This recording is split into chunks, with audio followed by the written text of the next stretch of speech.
Olá, muito boa tarde. É uma proposta dirigida às famílias, sobretudo nas circunstâncias em que a experiência crente acontece no ambiente familiar. Pais que rezam é o último livro do Padre Rui Alberto, que vamos apresentar daqui a pouco, contando com a presença do autor. Antes, focamos a nossa atenção numa outra obra de outro âmbito, o Relatório da Liberdade Religiosa, que a Fundação Ajuda à Igreja que Sofre acabou de publicar. São mais de 800 páginas com indicadores sobre a perseguição religiosa em todo o mundo.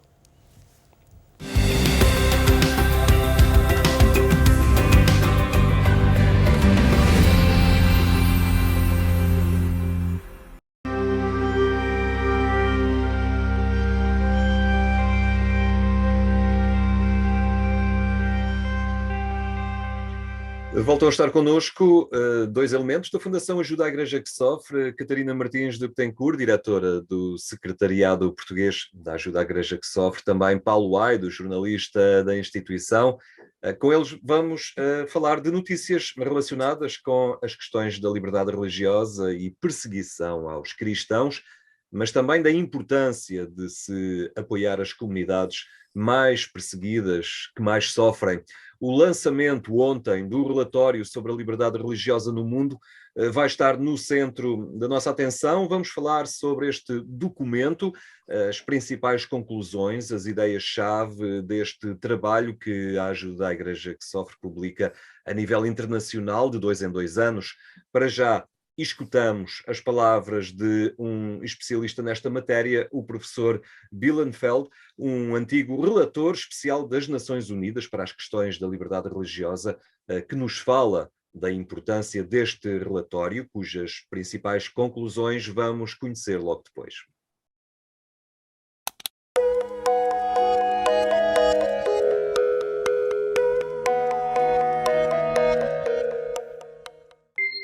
The report on religious freedom worldwide is important to remind us of the atrocities happening in many parts of our globe. And it has particular importance for those who suffer violations. The worst experience of victims of human rights abuses is that they might feel, I'm lost, I'm forgotten, I'm in some rotten place of the world, detained, and no one knows about me, no one thinks about me. And so this is a source of hope for many people, to think maybe there is someone who will remind people of what happens. Maybe there is someone praying for me.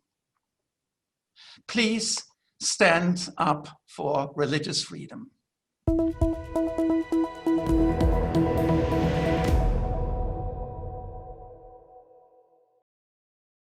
O relatório da Fundação Ajuda à Igreja que Sofre, que foi divulgado ontem em Lisboa e também a nível internacional, ele é importante para nos fazer lembrar as atrocidades que são cometidas em nome da religião em tantos lugares do mundo, como referiu este antigo relator das Nações Unidas. Quais são, Paulo Aido, as principais conclusões do relatório da Ajuda à Igreja que Sofre? Deus e a religião continuam hoje ainda a ser evocados como justificação para muitas atrocidades. É verdade, Henrique, infelizmente muitas, e o relatório foi produzido precisamente para alertar a opinião pública para esta realidade. Este relatório, que vai já na sua 15ª edição, é o único trabalho do género produzido por uma entidade da Igreja Católica, e pela densidade deste documento iremos provavelmente falar dele ainda nas próximas semanas, mas eu gostaria de salientar entre as principais conclusões que, de facto, a liberdade religiosa é violada em cerca de 1/3 de todos os países do mundo. Isto quer dizer que em 62 dos 196 países do mundo, as populações enfrentam situações graves, ou mesmo muito graves, no que diz respeito à liberdade religiosa. Isto quer dizer que, isto é, em número de pessoas, e porque muitos destes países onde há mais perseguição são também alguns dos mais populosos, que cerca de 2/3 da população mundial não é verdadeiramente livre de professar a sua fé, de rezar, de se manifestar publicamente no que diz respeito à sua prática religiosa. Estamos a falar em 5,2 mil milhões de pessoas. São, de facto, números brutais. E os cristãos são, e este é também um traço que já vem, infelizmente, dos relatos anteriores, dos relatórios anteriores, a comunidade cristã, os cristãos são a comunidade religiosa mais perseguida em todo o mundo. O relatório da Fundação AES vai também demonstrar que as minorias religiosas estão a sofrer uma ameaça cada vez mais significativa em várias regiões do globo, mas com um destaque particular para o continente africano. De facto, há uma crescente ameaça por parte de grupos jihadistas, de grupos radicais islâmicos, que querem estabelecer como que um califado em África, como é o caso, por exemplo, do Mali, da Nigéria, do Burkina Faso, do Níger e mais recentemente até em Moçambique. Mas também fora da África, em países como, por exemplo, nas Filipinas ou em algumas regiões do Oceano Índico. E gostaria também de sublinhar isto que está a acontecer em África, é que é cada vez mais um continente em risco, e o relatório fala disso. Em 12 países em África, 12 países, a perseguição é já considerada extrema. E se há o objetivo, de alguma forma, de estabelecer um califado em África, à semelhança do que aconteceu no Iraque ou na Síria, com o Daesh, o Estado Islâmico, é preciso dizer que, para se conseguir isso, está a haver também uma enorme radicalização em massa através da internet. E os especialistas chamam isto o cibercalifado. E outra conclusão também importante deste relatório da AIS é que a pandemia do coronavírus, que estamos todos ainda a viver, tem sido usada como pretexto para a hostilização de minorias religiosas em países como a China, o Níger, a Turquia, o Egito, o Paquistão, por exemplo. Obrigado, Paulo. O relatório da Fundação Ajuda à Igreja que Sofre, que foi divulgado ontem em Lisboa, mostra uma realidade muitas vezes ignorada ou negligenciada, a perseguição religiosa que afeta milhões de pessoas em todo o mundo. Já aqui foi dito que os cristãos são a comunidade religiosa mais perseguida e a Fundação Ajuda à Igreja que Sofre tem procurado lembrar isso constantemente. Ainda há bem pouco lançou uma campanha para a libertação dos cristãos que estão presos injustamente por causa da sua fé. Mayra Shabazz tinha apenas 14 anos quando foi raptada sob a mira de uma arma no Paquistão. O padre Paulo Dalóguio desapareceu em 2013 no norte da Síria e desde então nunca mais foi visto. Na China, 1147. Na Eritreia, as estimativas sugerem. Na Nigéria, o rapto de cristãos é pior do que em qualquer. A detenção injusta de cristãos é uma das formas mais prevalentes, duradouras e graves de perseguição. A Fundação AES apresenta o relatório Libertem os Prisioneiros, que dá voz aos cristãos e outras minorias religiosas que são silenciadas por causa das suas crenças. Os cristãos constituem a comunidade religiosa mais amplamente visada nos 143 países onde há perseguição significativa aos fiéis. A necessidade de agir é crucial. Libertem os Prisioneiros é um relatório sobre os cristãos detidos injustamente por causa da sua fé. Libertem os Prisioneiros. É uma campanha, Catarina, que tem por objetivo mobilizar a sociedade para essa realidade dos cristãos que estão presos em muitos países apenas por causa da sua fé. Em alguns lugares, ser cristão pode ser quase considerado um delito. Sim, sem dúvida, de facto, ser cristão em alguns países é considerado, ou pode ser um delito, portanto, imobilizar a sociedade, mobilizar, alertar as pessoas para esta realidade, esta perseguição religiosa, faz parte da missão da Fundação AIS, é um dos objetivos do nosso trabalho a nível internacional. E, portanto, percebe-se de facto da importância disto, depois de termos ficado a saber alguns dos dados mais relevantes deste nosso último relatório sobre a liberdade religiosa no mundo, que foi divulgado então ontem em Lisboa, e nas principais capitais do mundo também. Portanto, esta campanha, Libertem os Prisioneiros, resulta de facto um outro trabalho de investigação em que se procura de facto lembrar a existência de cristãos que são detidos apenas por causa da sua fé. Eles são vítimas diretas da perseguição religiosa e esta campanha é também muito importante, pois estas pessoas, estes cristãos, estão muitas vezes sós e dependem apenas deles para poderem sobreviver. Portanto, o mundo ignora muitas vezes o que se está a passar com estes homens e estas mulheres. Eles estão presos em condições normalmente terríveis e o pior que lhes pode acontecer é de facto nós também esquecermos deles, este esquecimento que a sociedade em geral lhes vota. E por isso, para alguém que está preso, esta deverá ser também uma sensação terrível, de ser esquecido por todos os outros. Portanto, esta campanha que a Fundação AIS lançou, portanto esta campanha Libertem os Prisioneiros, foi lançado no passado mês de novembro e, de facto, foi na altura que normalmente nós publicamos mundialmente o relatório da liberdade religiosa, mas este ano, devido à pandemia também do coronavírus, foi adiado para agora, para abril. Portanto, normalmente o nosso objetivo é, de facto, chamar a atenção para esta realidade da perseguição religiosa, e também a Fundação AIS nos últimos anos tem iluminado de vermelho vários monumentos em todo o mundo, também para chamar, iluminado de vermelho, a cor do sangue dos mártires, também com este objetivo de chamar a atenção, de denunciar a situação. Portanto, aqui em Portugal, tivemos já o Cristo Rei, o Santuário do Cristo Rei iluminado, tivemos, por exemplo, os Jerónimos em Lisboa e também tivemos em Braga a Basílica dos Congregados. Portanto, lembrar os cristãos que são perseguidos por causa da sua fé é algo que vai ganhando cada vez mais uma maior importância, um maior relevo, também agora neste contexto desta divulgação deste relatório sobre a liberdade religiosa. Portanto, estes cristãos são vítimas do terrorismo, são vítimas dos governos despóticos, de tiranos, de grupos radicais, portanto são cristãos que foram injustamente presos por causa da sua fé.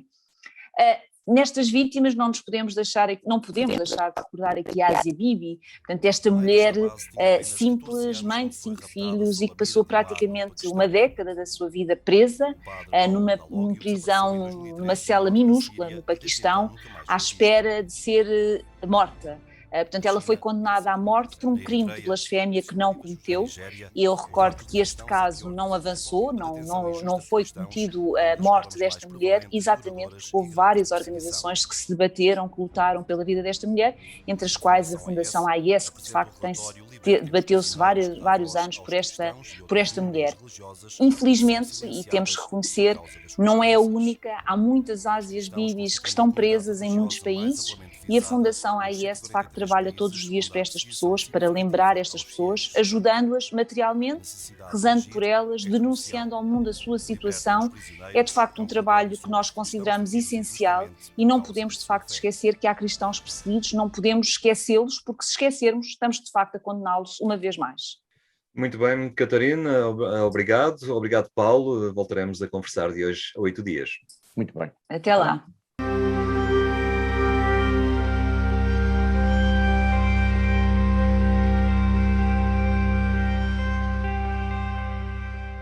Um relatório sobre a liberdade religiosa no mundo, que vai continuar a merecer a análise da Fundação Ajuda à Igreja que Sofre neste programa em cada quarta-feira.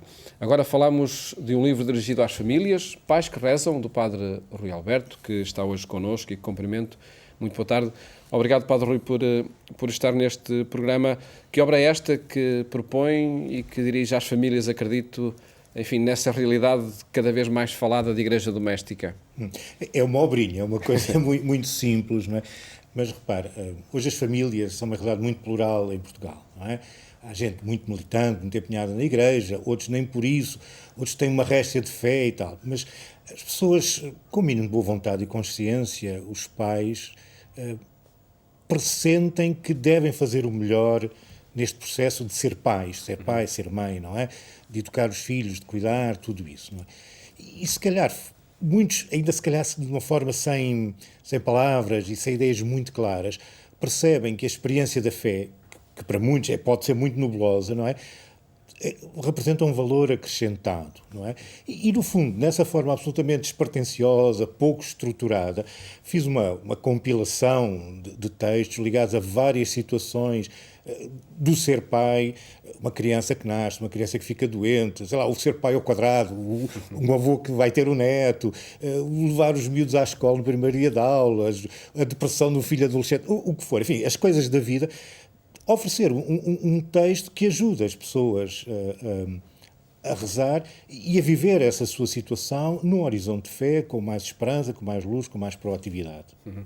E o livro propõe então um conjunto de orações, 52, se bem me recordo, para diferentes circunstâncias da vida. Sim, não tem nenhuma sistematicidade, não é um método de oração, não é um currículo de oração, nada disso. Atenção, acho que isso é tudo muito interessante, mas nesse aspecto tem muito mais que ver com aquele provérbio português, a ocasião faz o ladrão, isto é, a partir de situações comuns que fui encontrando na vida das pessoas, não é? Positivas, negativas, mas sempre e com a intensidade própria da vida, são textos que tentam formar o coração e dar forma ao melhor dos sentimentos das pessoas.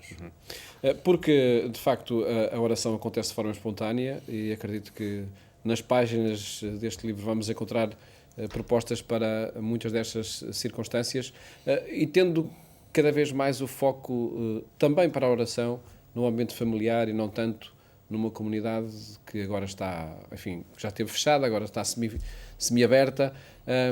Há de facto aqui um deslocar do centro onde tudo pode acontecer. Sim, na realidade o livro começou a ser pensado antes até desta história da pandemia, não é? Ou seja, eu não tenho a experiência de ser pai nem mãe, não é? Mas vou reparando, vou contactando com as pessoas, vou-me deixando interpelar pelas suas vivências. E parece-me que nesta nossa cultura, hoje é muito difícil tornarmos adultos. Há quase uma estrutura que nos convida à imaturidade. E a experiência de ser pai e mãe é talvez a experiência que na nossa sociedade mais nos faz amadurecer, mais nos faz dar o nosso melhor. Porquê? Porque tens alguém que ou tu fazes a diferença pela positiva ou está tudo estragado, não é? E as pessoas, mesmo sem cursos, mesmo sem perceber nada disto, pressentem isso, não é? E de alguma maneira a ideia era dizer, olha, é possível viver esta experiência de salto de sentido, não é, que a paternidade, maternidade representa, num outro horizonte.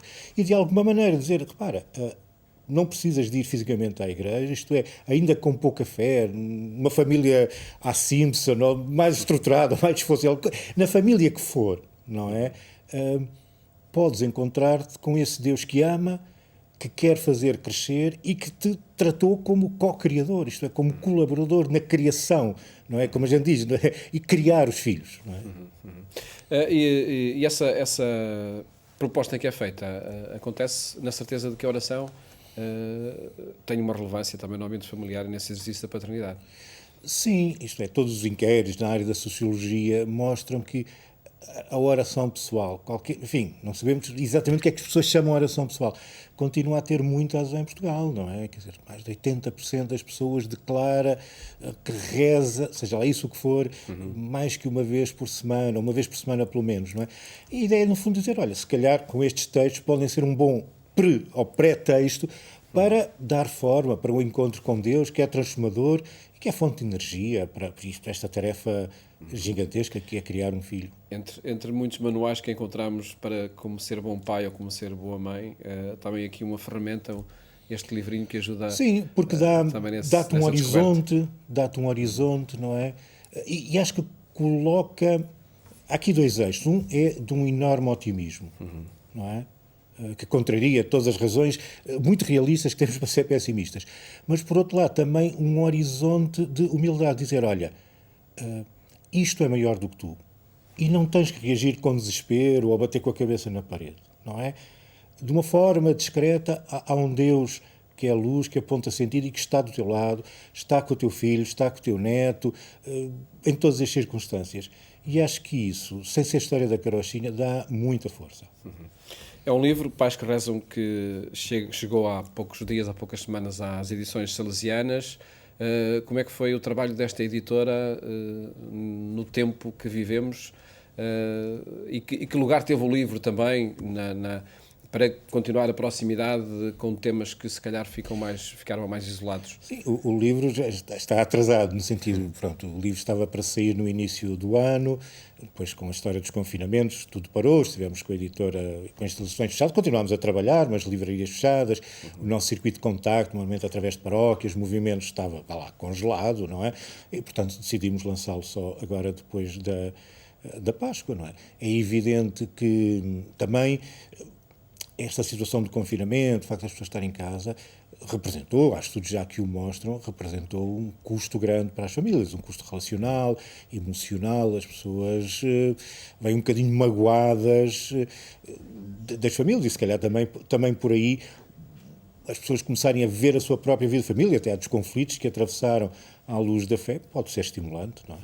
E o livro tem aí um papel importante até para mediar possíveis conflitos, para possibilitar descobertas? Sim, sem entrar em conversa de violinos e coisas fofinhas. Não, repara, as famílias, vamos ser realistas. Viver em família, ser pai, ser mãe, ser esposa, enfim, é sempre complicado. E agora, mais é... Agora, acho é que com humildade, tento dizer no livro...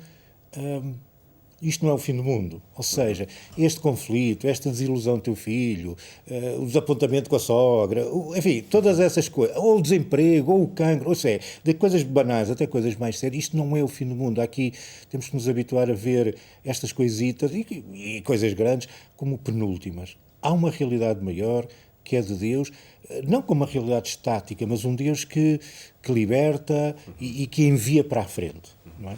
E aí a Páscoa até ajuda a dar sentido a isso mesmo. Exatamente. Como é que está a ser o desconfinamento nas edições salesianas que dirige? Olha, enfim, vários de nós voltámos ao trabalho, não é? Alguns continuam em teletrabalho, as livrarias abriram, desta vez foi mais fácil, abriram mais cedo, não é? Estamos com alguns projetos já numa editora estamos sempre adiantados uns meses, não é? Estamos com projetos agora para o novo ano pastoral, depois agora em setembro, não é? Alguma coisa na área da catequese, também temos um projeto novo, digamos, para a catequese, cá está, das famílias de quem tem de 0 a 6 anos, não é? Das crianças que não estão tanto na catequese. No fundo, temos ali algumas propostas novas que vamos lançar nos próximos anos e depois tentar recuperar. Tivemos catálogo, algumas coisas para a família, além deste livro, não é? Tentar recuperar os laços e os pontos de encontro, não é? Porque uma editora não é só fazer produtos e multiplicá-los, é colocá-los nas mãos das pessoas. E sem dúvida nenhuma que para refazer esses laços o livro pode ser um ótimo instrumento. Agradeço, Padre Rui Alberto, ter estado aqui no programa que lhes apresentar esta última obra, Pais que Rezam, que se encontra disponível nas edições salesianas. Muito obrigado. Obrigado. Mais logo siga a nossa edição na rádio, na Antena 1, quando forem 22h45. Desejo-lhe uma ótima tarde e até amanhã, se Deus quiser.